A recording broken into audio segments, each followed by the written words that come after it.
শিলিগুড়িতে কোকেন পাচারের ঘটনায় হরিয়ানা থেকে নাইজেরিয়ার এক ব্যক্তিকে গ্রেফতার করল রাজ্য পুলিশের special task force.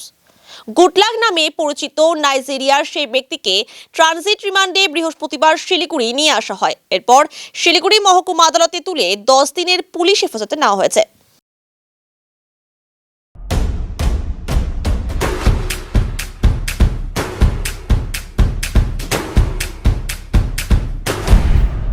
Stay tuned. জানা গিয়েছে গুডলাক চিমজি মহকুমা জিয়াত আব্বাস জিকো নামেও পরিচিত। গত প্রায় 12 বছর ধরে সে ভারতে ছিল। এরপর হরিয়ানা থেকে দেশ জুড়ে কোকেনের কারবার চালাতো। কিছুদিন আগে শিলিগুড়ির 6 নম্বর ওয়ার্ডে একটি বাড়িতে অভিযান চালিয়ে এসটিএফ সরতাজ আলম নামে এক কাপড়ের ব্যবসায়ীকে গ্রেফতার করে। তাকে জিজ্ঞাসাবাদ করে পাশান মোক্তান নামে আরও এক ব্যক্তিকে গ্রেফতার করা হয়। পাশানের থেকেই পুলিশ গুডলাকের কথা জানতে পারে। এরপরেই হরিয়ানায় গিয়ে খদ্দের সেজে তাকে গ্রেফতার করে পুলিশ। ধৃতের কাছ থেকে পুলিশ 3টি জাল পাসপোর্ট উদ্ধার করেছে।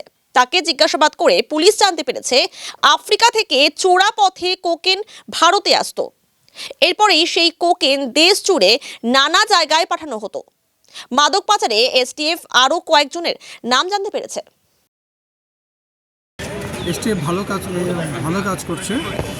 এটা একটা শিলিগুড়ি পিএসে একটা কেস কানেকশনে এটা একটা কেস রেজিস্টার হয়েছিল 30/2025 Siliguri PS case number NDPS number 10/25। এই কেস কানেকশনে একটা গোপন সূত্রের খবরের ভিত্তিতে শিলিগুড়ি পিএসের টিম এবং এসটিএফ টিম যৌথভাবে এমডি সরকার জালাম বলে এক ব্যক্তিকে 93.7 গ্রাম সহ পাকড়াও করে।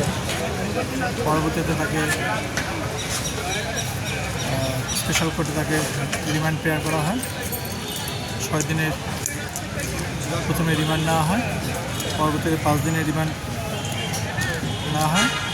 দুভাবে রিমান্ড নেওয়ার পর 6 দিন 5 11 দিনের মধ্যে। এবং তারপরে অন্য একজনের নাম চলে আসে রিমান্ড পিরিয়ডে, পাশান মোক্তান। নামটা চলে আসে সিকিমের শালবাড়ির বাসিন্দা। এটা এসটিএফ মারফত জানা গেছে। এবং পাশান মোক্তানকে এসসিজিএমে প্রোডাকশন করা হয় এবং সেদিন রেগুলার কোর্ট বন্ধ থাকাতে এসসিজিএমে প্রোডাকশন করা হয় এবং সেখানে 5 দিনের রিমান্ড করা হয় এবং রিমান্ড নেওয়া হয় এবং সেখানে 9 দিনের রিমান্ড গ্র্যান্ট করা হয়। পরবর্তীতে আরও 5 দিনের রিমান্ড নেওয়া হয় এবং তার থেকে 3টে ডায়েরি, 2টো মোবাইল ফোন এবং আদার আর্টিকেলস পাওয়া যায়।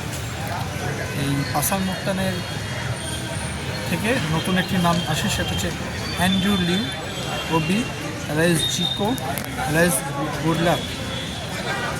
হ্যাঁ, এই নামটা আসে।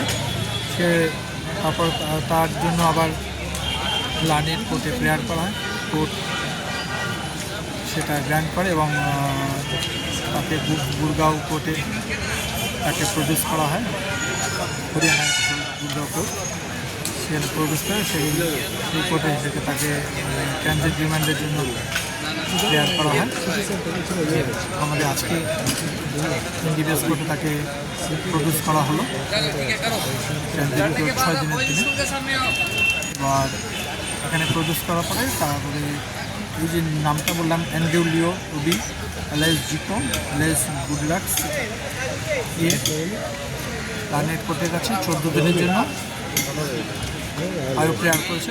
আমরা প্রেয়ার করেছি 14 দিনের জন্য, যে ইনভেস্টিগেশনের পর থেকে পুলিশ কাস্টডিতে দেওয়া হয়েছে এবং আরও নাম এসছে, মাঝে মাঝে 7-8 জনের নাম আরও এসছে।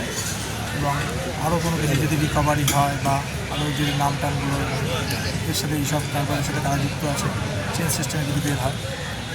আর লাইনের পর বোথ সাইড শুনলেন, প্রসিকিউশন সাইড ডিফেন্স সাইড শোনার পরে এবং সিভিল মেটেরিয়ালস থাকাতে লাইনের পর 14 দিনের যে রিমান্ড চাওয়া হলো সেটা লাইনের সব বোথ সাইড শোনার পরে সেটা 10 দিনের গ্যাপ করলো এবং আয়োকে কিছু কন্ডিশন দিয়ে দিল